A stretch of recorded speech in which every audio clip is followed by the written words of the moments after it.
Hey guys, welcome to Pool School. As you can see, yes, I'm driving. Unfortunately, today's Pool School is more so about information. Today I'm going to be talking about balance. And before I get started, some of you may see me on YouTube. Some of you may be seeing me on TikTok, Facebook, or Instagram. So whichever one, hey, sign up. Hit the notification if it is one. If not, share me with your friends. As far as balance goes with pools, balance is probably one of the second most important things when it comes to pools. First, filtration, and we'll get into that on a later Pool School.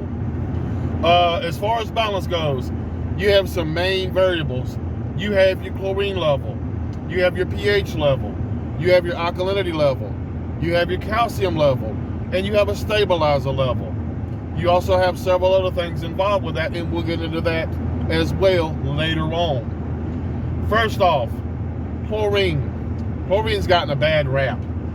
Okay, chlorine's not as bad as everybody thinks it is. Chlorine is a sanitizer for the pool. Plain and simple, it's what helps kill bacteria. With chlorine, you have different ways of making the chlorine. You have 3-inch tablets. You have salt, and yes, salt makes chlorine. So salt pools are a chlorine pool. Misconception, so many people think I have a salt pool, I don't have a chlorine pool. Salt is chlorine. So either way it goes, you're still a chlorine pool. And even with salt pools, depending on your area, depending on the time of the year, you may still have to wind up shocking the pool. Now, as far as the levels of chlorine, once again, it's all going to depend on your geographical location. But as a general rule of thumb, as long as you're between a 3 to a 5, especially in the more so southern area, that's good. Up in the northern area where you're not going to have as much heat and as much as demand, you can probably be a 1.5 to 3. It's going to vary depending on, like I said, where you're at. Now, a lot of people have these things, oh, high chlorine level, it's going to kill me, it's going to hurt me. No, it won't. When the chlorine gets to an 8.0 or higher, yes, your water's at a bleaching stage. So if you get in there with some dark colored clothes on or things like that, yes, it's going to bleach them. But is it going to hurt you? In the average case, if you can drink probably the shallow end of your pool, or if it's an above ground pool, half of it at one time, yes, in that particular case, a high chlorine residual may hurt you. But other than that, no. And when the chlorine does start getting that high, or if it does go above a 5, depending on what you're using for chlorine, simply, okay, don't shock the pool. Cut your tabs down. Turn your salt percentage down, especially during the wintertime. But as far as that, make sure you maintain a chlorine residual. Now, with some forms of chlorine, it is going to add stabilizer to the pool. So in other words, as you're using 3-inch tablets, as they dissolve, they do contain a very small part of stabilizer, so they're going to bring your stabilizer level up. A good stabilizer level for a pool is between 40 to 70. Now, as long as you're within those ranges, you're good. Can you go higher? Yes, you can go higher. But if you start getting too high, you can actually have some adverse effects. If your stabilizer level is over 100, it will actually start masking your alkalinity. Now, when it does that, what does that mean? That means if you have, let's just say, 100 alkalinity, and your stabilizer is 100 or higher, your alkalinity is actually only 70. So in other words, 30 parts of your alkalinity is actually stabilizer. So you're getting a falsified reading. Now, as far as stabilizer is concerned, what does it do?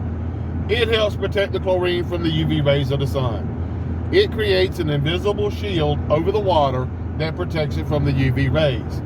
But on the same aspect, if your stabilizer gets too high, once again, you can start having some adverse effects. The stabilizer loses its effectiveness.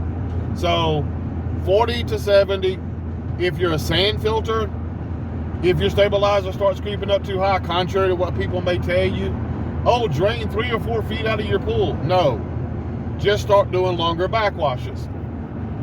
And if you're on a cartridge filter, then what you'll want to do is either use a sump pump to drain just below to the bottom of the skimmer and then refill that, and then run it overnight and then retest it.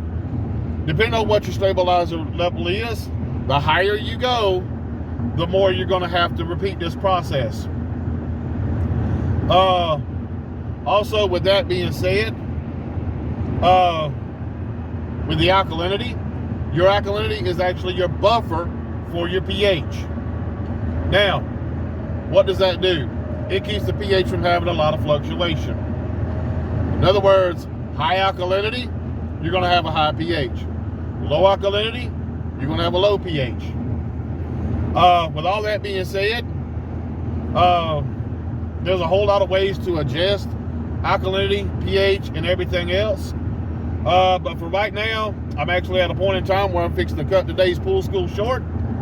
And tune in each week, because each week I will give more and more information. I'm not going to do 1 hour long, 2 hour long video to tell you everything I know about pools. I'm going to do several short videos. So tune in each Tuesday to Pool School. And if you got any questions or something you'd like for me to talk about, please put it down in the comments and I will talk about it. And because there's maybe other people that have that same issue, so instead of just replying back to you one-on-one, I'll do a video so other people that have that same concern, I can address their issues as well. Guys, I look forward to any responses. Y'all have a very blessed day. Hit me with the questions, please. Until next time, see ya.